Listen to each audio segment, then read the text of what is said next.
Jo një tjeta, një lëvizje e papritur diplomatike sapo ka përmbysur të gjitha ekuacionet e luftës në lindjen e mesme. Presidenti Amerikan Donald Trump ka zhvilluar një sër telefonatash urgjente me liderët më të rëndësishëm dhe më të lartë të Gjirit Arabik. Gjithashtu me Egjiptin, Turqinë dhe Pakistanin. Cili ishte rezultati? Një marrëveshje paraprake, një memorandum mirë kuptimi i jashtëzakonshëm mes Washingtonit dhe Teheranit për të ndaluar luftën atje.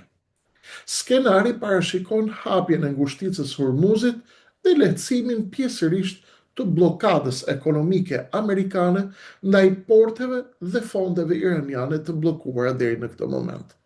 Në këmbim, çështja e nxehtë bërthamore shtyhet dhe sanksionet ndaj Teheranit zyrtar fillojnë e të zbuten pak e nga pak. Por, përpara se të nisë festa, duhet parë e vërteta në sy. Kjo marrëveshje nuk është paqe e vërtet. Është një armë pushim i përkohshëm i cili ecën mbi fije të kashtës. Ajo po mbart rreziqe të mëdha për një shpërthim të ri dhe rikthim të luftës totale dhe synime për një paqe të brisht. Çfarë është memorandumi? Memorandumi kërkon zbatim të plot dhe të pamëshirshëm të kushteve ku një gabim më i vogël mund të ndezë sërish fitilin. Qëndroni me mua në këto minuta të shkurtra, sepse do të zbërthejmë në vijim 50 djaj që fshihen në detajet e këtij pakti dhe do të kuptojmë shumë shpejt cili është fituesi real në prapasken pas kësaj lufte. Tu shkojmë tek tehu i thikës të Hormuz dhe eksporti i gazit. Të hymë pak tek detajet konkrete hap pas hapi. Pika e parë dhe më kritike e këtij memorandumi është detyrimi i prerë i Iranit për të hequr të gjitha minat detare dhe për të garantuar lirinë e plotë të lundrimit për anije tregtare në ngushticën e Hormuzit. Pa tarifa, pa pengesa, pa kërcënime. Kjo pikë kërkon një koordinim teje të rrept me vendet e tjera të Gjirit, të cilat kontrollojnë arterien kryesore të naftës globale. Ka shumë djaj, nuk është vetëm një. Pika e dytë funksionon si një rrugë me dy kalime. Amerikani pranon lejimin e Iranit për të ekspozuar naftë dhe gaz, pra për të shitur, duke lehtësuar gradualisht sanksionet e egra ndaj porteve iraniane, por këtu fillon ngërçi i parë. Washingtoni nuk do të bëj asnjë tërheqje pa parë fillimisht heqjen e minave dhe hapjen e plotë të ngushticës së Hormuzit. Është një lojë nervash ku asnjëra palë nuk dëshiron të bëj hapjen e parë. Pse? Sepse djalli këtu nuk fshihet në detaj, por në 50 të tilla, pra në 50 detaje. Këtu kemi çështjen bërthamore dhe goditjen ndaj Netanyahu's. Kur bëhet fjalë për programin bërthamor, palët kanë rënë dakord për një lëshim të madh diplomatik nga ana e Washingtonit. Cili është ai?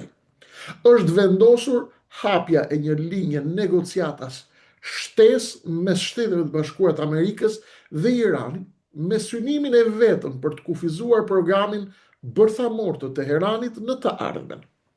Kjo do të thotë se Trump ka pranuar kërkesën iraniane për ta shtyrë debatin e nxehtë bërthamor për më vonë, për një epokë të dytë, duke u mjaftuar tani për tani me një armë pushim 2 mujor.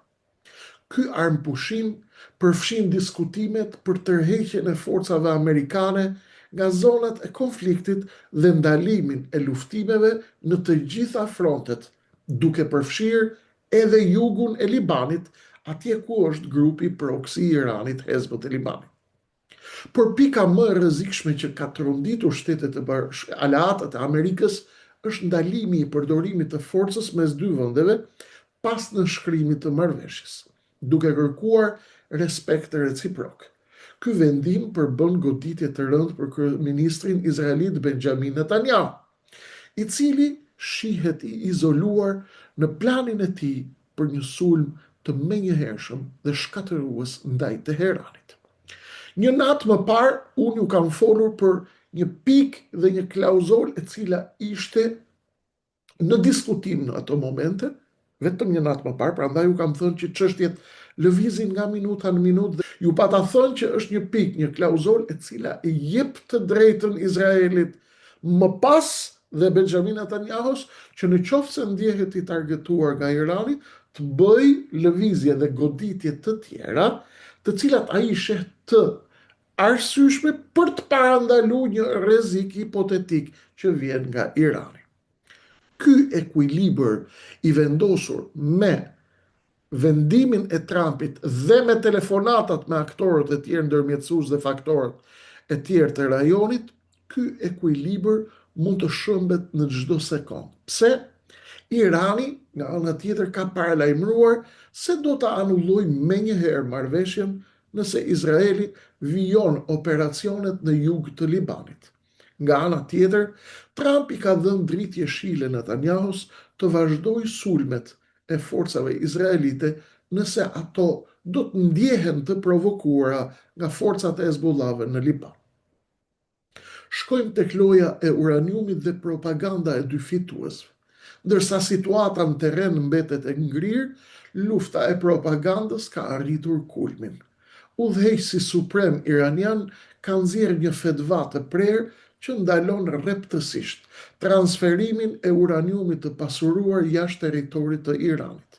Në të njëjtën kohë, Donald Trump pretendon përpara publikut amerikan se ka shënuar një fitore të madhe absolute dhe se do të largohet nga vendet e gjirit duke marrë me vete prej atje 440 kg uranium iranian. Kush po gënjen këtu? Amerikanët deklarojnë se nuk do të kenë asnjë dollar të zhbllokuar apo lehtësim sanksionesh për Iranin pa u hapur plotësisht Hormuzi për lundrim tregtar, ndërsa Irani refuzon të lëvizë pa e parë hapin apo heqjen e parë të bllokadës. Në ndritën e këtyre zhvillimeve të fundit, kjo marrëveshje në terma afatgjat favorizon dukshëm Iran. Zyrtarët e lartë iranian nuk e fshehin që ja kanë dalë të ecin para. Ali Ekber Wilayati tha se Amerika po kërkon thjesht të rikthejë prestigjin e saj të humbur në lindjen e mesme. Presidenti iranian Pezeshkian qetëson opinionin ndërkombëtar duke u thënë atyre se Teherani nuk ka më synim të prodhojë armë bërthamore. Por në të njëjtën kohë, sekretari i përgjithshëm i Hezbollahve rithekson se organizata nuk do t'i dorëzojë kurrë armët. Kjo deklaratë tregon se konflikti në jug të Libanit mbetet një minë me sahat dhe bombë sociale, e cila mundet ta kthejë në hi marrëveshjen mes Amerikës dhe Iranit në këtë moment. Pse Irani doli tashmë fuqi rajonale? Sepse marrëveshja u kthye në një realitet politik, por e veshur me një propagandë të jashtëzakonshme nga secila palë, ku secila palë bën shmos të shfaqet si fituese e madhe, e vetme dhe absolute. Ekspertët ndërkombëtar tregojnë që ky është një pakt i nivelit të lartë të frikës që ekziston tek fuqitë e mëdha, dhe sidomos tek amerikanët, nga një përshkallëzim i pakontrolluar i luftës. Kjo situatë u jep një hapësirë të artë vendeve të gjirit të luajnë një rol më të rëndësishëm politik në uljen e tensioneve atje. Nëse Amerika do të kishte vërtet forcë absolute imponuese, ajo nuk do të kishte pranuar kurrë shtyrjen e çështjes bërthamore të Iranit dhe nuk do ta kishte kthyer ngushticën e Hormuzit në qendrën e vetme të negociatave me Iranin. Kjo është një pikë e dobët. Për më tepër, vlen të theksohet se në këtë memorandum askush nuk guxoi të përmend programin raketor iranian. Kjo do të thotë se Irani ka fituar të drejtën të vijojë zhvillimin e kapaciteteve të tij raketore pa asnjë pengesë, edhe pa armë bërthamore zyrtare, duke u bazuar në fetvat të mëparshme të Ali Khameneit. Irani provoi se mundi t'i rezistojë suksesshëm Amerikës dhe Izraelit, të kontrollojë rrugët detare dhe të godas bazat amerikane në gjirin persik. Pyetja kryesore që mbetet sot pas marrëveshjes finale në Washington është: cili do të jetë fati i pranisë ushtarake amerikane në lindjen e mesme? Irani shfaqet si një bllokues real, mbeti pjesë e klubit bërthamor dhe ruajti aftësinë e tij të pasurimit të uraniumit për sa kohë çështja mbetet në negociata.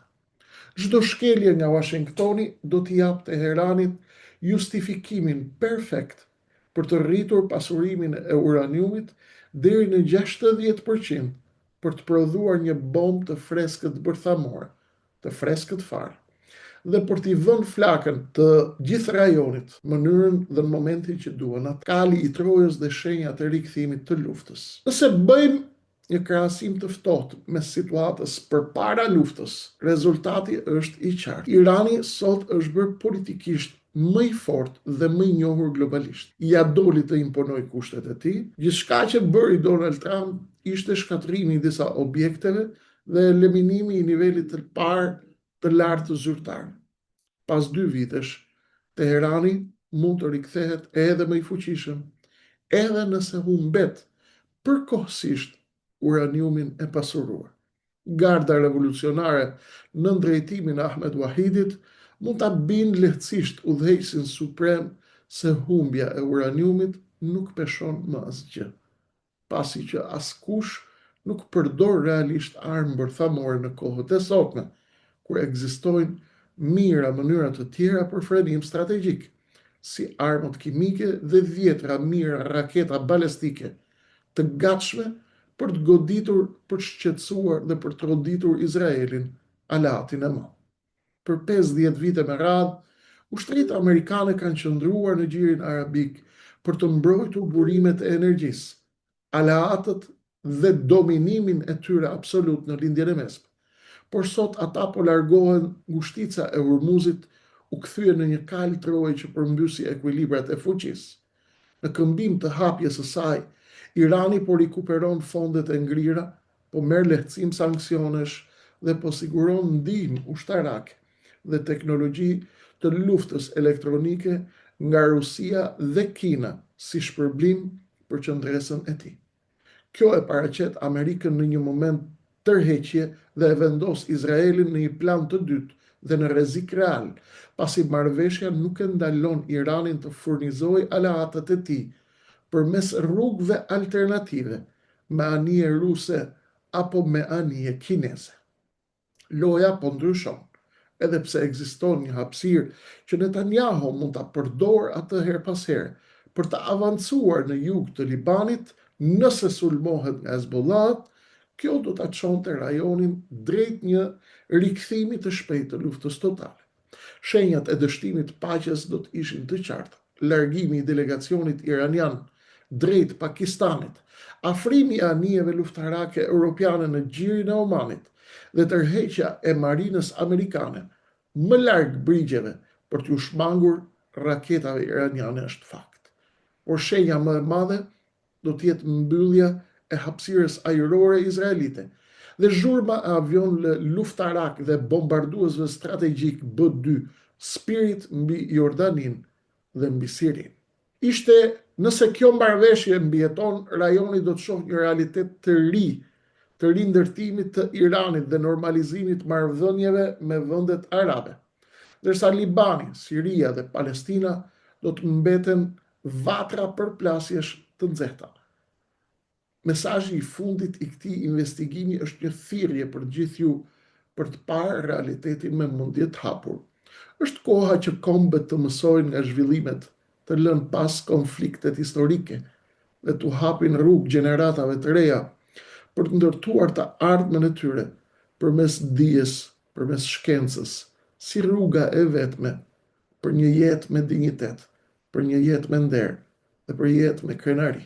Me sa duket, Amerika është gati për një marrëveshje në këtë moment, sepse është përpara kampionatit botror, duan të fokusohet e gjithë bota atje, dhe marrëveshja 60 ditëshe me sa duket do të jetë mushkëria e transferimit të botës për të parë një moment pauzë, një pauzë qetësie apo relaksi në kampionatin botror dhe më pas konferencës së NATO-s në Ankara në 7 dhe 8 korrik do të shikojmë se cila do të jetë trajektoria e re e botës. Ndërkohë, këtu në Ballkanin tonë lojrat po zihen. Ministri grek Dendias ka mbërritur në Tiranë, po mbyll me Ramën paktin e detit. Në Serbi është e ngritur e gjithë Serbia, ndërsa në Maqedoninë e Veriut, ku i ftojmë të gjithë studentët të dalin në protest atje, do të jenë gati për fazën e dytë. Nëse Maqedonia e Veriut nuk e lexon mirë situatën, situata mund të dalë jashtë kontrolli në Maqedoninë e Veriut dhe shqiptarët nuk do të pranojnë të jenë shollë këpucë në duart e maqedonëve dhe shollë këpucë në rajonin e Ballkanit, dhe kjo do ta destabilizoj pa asnjë diskutim edhe rajonin e Ballkanit. Shpresoj që në Shkup të kenë sy dhe vesh ta kuptojnë mirë situatën, sepse ajo që po vjen është më e madhe se të gjithë. Duke ju falenderuar shumë për kohën tuaj të shmuar, jeni të lutur të bëni subscribe, like dhe share, ta shpërndani kanalit dhe pjesa tjetër e shqiptarëve dhe të gjithë ju të cilët doni të na bashkoheni në luftën dhe në betejën tonë për të dalë zot vendit në këto kohra të rrezikshme gjeopolitike. Te komenti i parë i pinuar keni linkun ku mund të na bashkoheni. Natën e mirë për sonte, zhvillime të mëdha do të ketë nesër dhe do të jemi aty për t'i analizuar bashkë. Mirë dëgjofshi.